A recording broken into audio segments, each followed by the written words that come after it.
And welcome to Hannity. And tonight, the New York primaries are only 12 days away, and the Republican candidates are hitting the campaign trail hard in the battle for the state's 95 delegates. Now, Donald Trump, he had a huge rally on Long Island last night and took a major shot at Senator Ted Cruz for his, quote, New York values comments. Take a look.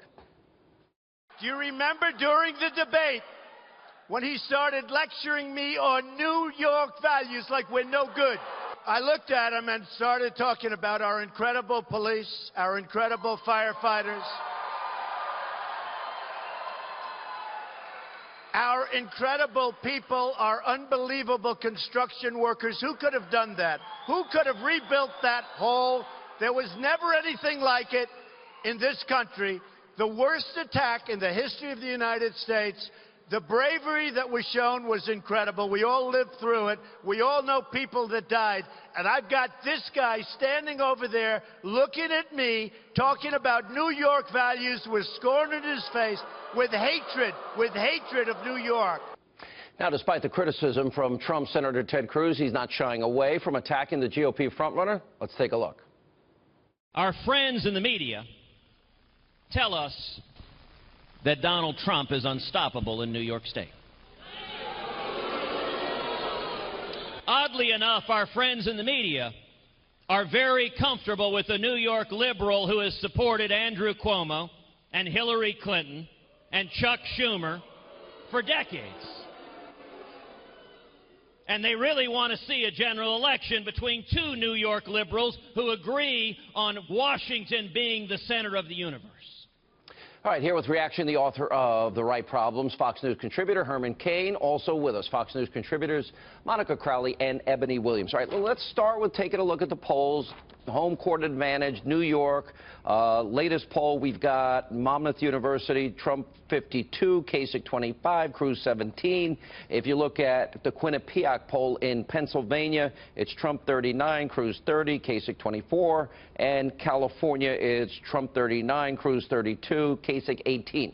All right, Ebony, does the New York values issue hurt Cruz in New York? I think it does big time, Sean. Look, I think that is a slam dunk for Donald Trump. He gets to tout the resilience of New York City. I'm a New Yorker. I happen to like these New York values. But I think he was doing something. I don't like the New York taxes thing, but that's a different story. Well, we're in different tax brackets, Sean. Just kidding. Here's the thing. I think I got that Ted Cruz was insinuating something more than that. I think that he was trying to very delicately lump Donald Trump into being a social liberal, if nothing else, and kind of equating him to Chuck Schumer and to de Blasio and to Cuomo. And I think that that is, you know, remember the timing. He was talking in South Carolina, and I think that he was certainly talking to that base and saying, this guy is an outsider. He's not one of us. He's not a conservative. He's a liberal. You know, Monica, if you look at the argument that goes back and forth between Cruz and Trump, Cruz points out Trump's past political positions, and Trump is saying, well, no, I'm a conservative. These are my values. This is what I represent. I'd never run for office before. So he calls him lying Ted because he feels his positions are being misrepresented. Is either one of those two actually winning that argument? That's an interesting question, Sean. I think maybe both arguments are being neutralized at this point. Maybe there was some traction on both sides early on, but now it's almost a stale line of rhetorical fire, I think, for both of them. Look, of the remaining 5 candidates in this race on both sides, 3 of them have already won their home states. John Kasich in Ohio, Ted Cruz in Texas, Bernie Sanders in Vermont. That leaves the state of New York for both Hillary Clinton and Donald Trump. Must-win state for the two of them in about a week and a half. Donald Trump is aiming for over 50% of the vote, because if he does that, Sean, then he walks away with all of the delegates. Ted Cruz knows he's likely not to win New York State, but what he'd like to do is score enough so that he can walk away from the state with at least some delegates and put a dent into sort of the invincibility argument, at least in New York State, of Donald Trump. But then that also now raises the question, Herman Cain, why is John Kasich in the race? Because John Kasich, you got to argue, if he pulls, what is he running now in New York? 25%. He gets that 25%. That probably hurts the odds of Donald Trump getting over that 50% threshold. It's probably going to be an open or contested convention. Kasich is staying in for leverage.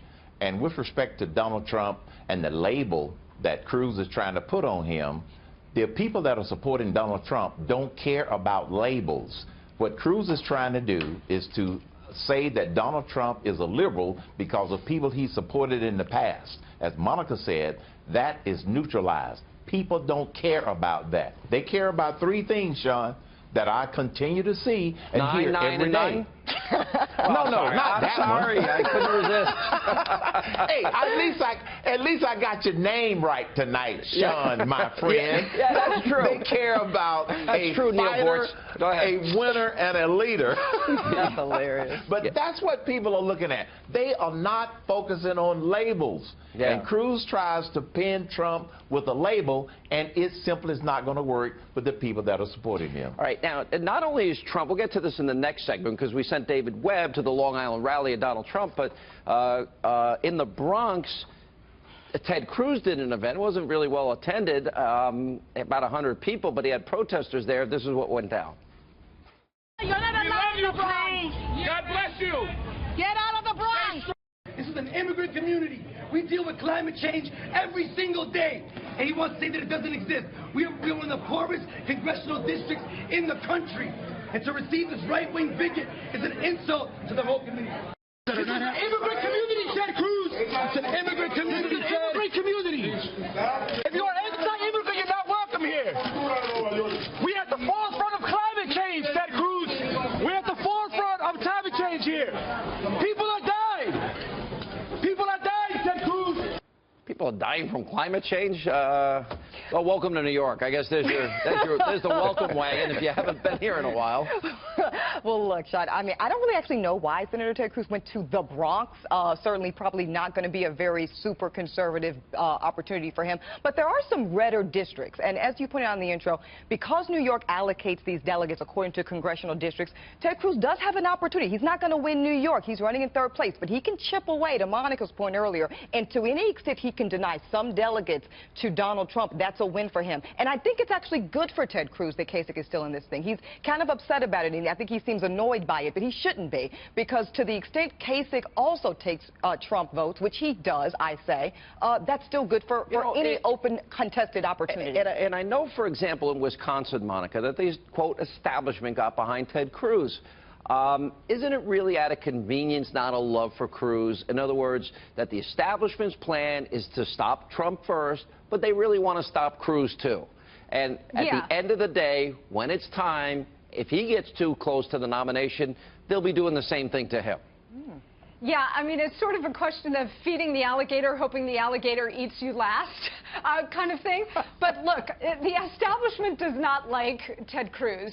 That's clear. They're doing this begrudgingly and very reluctantly in terms of supporting him. They don't like him, but they fear Donald Trump. And that's why you have this Stop Trump at all costs movement going on, because they cannot control him. And they know if he gets in, he will smash the existing order and their gravy trains will be over. That episode in the Bronx with Ted Cruz, Sean, when I first saw it, I thought, oh boy, sending him into the Bronx was really ill-advised. And then I looked at the footage again, and I think this is fantastic for Senator Cruz, because it shows he's got the right enemies. Remember in Chicago when the Black Lives Matter and Occupy Wall Street crowd shut down the Trump event? That worked to Donald Trump's advantage. Yeah. This is working for Ted Cruz in the same kind of way. He went into the Bronx to meet with evangelical pastors.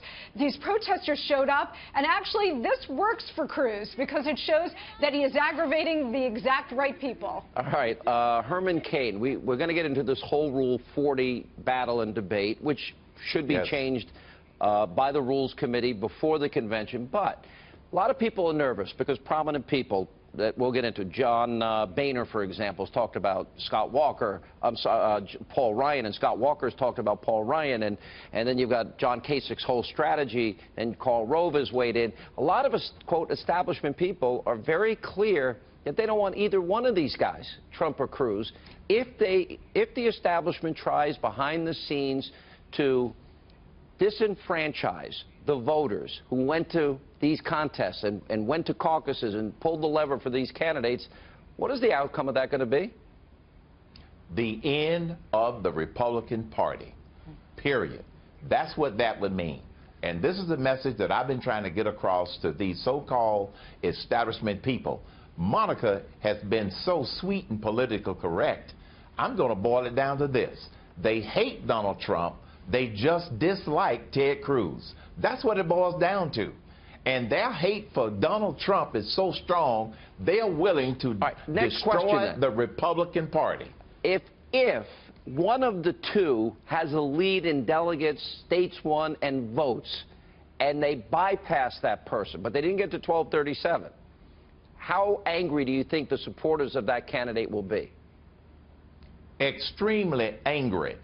If Reince Priebus and the Rules Committee stick with 40B, as you indicated, I think everything would be okay.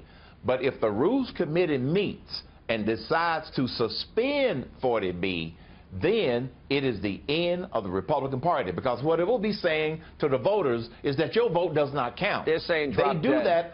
They do that on the Democrat side. The Democrats don't have an election going on. Yeah. They have a selection going on because the fix is in for Hillary, and Bernie is just a puppet challenger. Period. All right, guys, good to see you all.